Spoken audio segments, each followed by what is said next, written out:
சேலம் மற்றும் தஞ்சாவூரில் அமைந்துள்ள டைடல் பூங்காக்கள் இன்று திறப்பு. காணொலி காட்சி மூலம் முதலமைச்சர் மு.க.ஸ்டாலின் திறந்து வைக்கிறார்.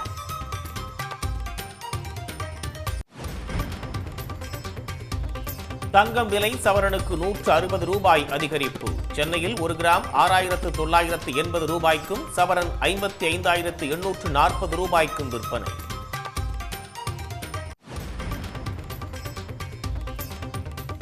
சுருக்குமடி வலைகளுக்கு எதிர்ப்பு தெரிவித்து நாகை மீனவர்கள் 2வது நாளாக வேலை நிறுத்தம்.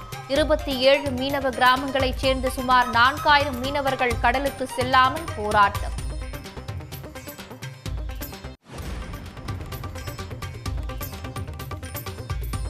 ஆம்ஸ்ட்ராங் கொலை வழக்கில் கைது செய்யப்பட்ட ரவுடி சீசிங் ராஜா என்கவுண்டரில் சுட்டுக் கொலை.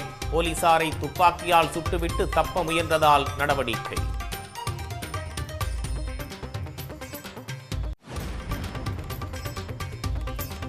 ஆம்ஸ்ட்ராங் கொலை வழக்கில் இதுவரை 29 பேர் கைது, 2 பேர் என்கவுண்டர். கடந்த 26 ஆண்டுகளில் நடந்த 101வது என்கவுண்டர் என தகவல்.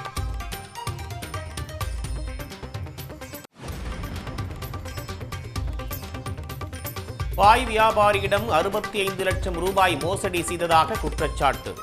அதிமுக முன்னாள் அமைச்சர் சுப்பிரமணியன், அவரது மகள் லாவண்யா மீது லஞ்ச ஒழிப்புத்துறை வழக்கு பதிவு.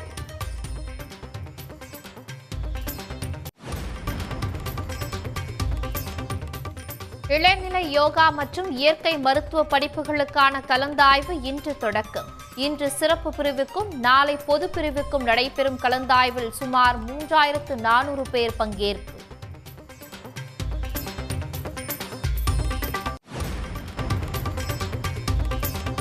தமிழ்நாட்டு மீனவர்கள் 5 பேரை கைது செய்து இலங்கை கடற்படை மீண்டும் அட்டூழியம். 2 நாட்களில் 42 பேர் கைது செய்யப்பட்டதால் மீனவர்கள் மத்தியில் கொந்தளிப்பு.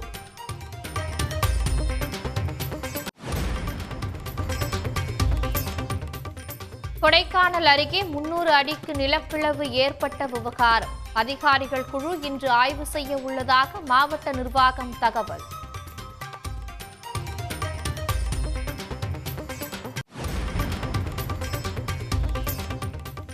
செஸ் ஒலிம்பியாட்டில் 2 தங்கம் வென்று அசத்திய இந்திய அணிக்கு பிரதமர் மோடி, ராகுல் காந்தி உள்ளிட்டோர் வாழ்த்து. இடைவிடாத அர்ப்பணிப்பால் உலக அரங்கில் தேசத்திற்கு பெருமை ஏற்பட்டதாக முதலமைச்சர் மு.க.ஸ்டாலின் புகழாரம்.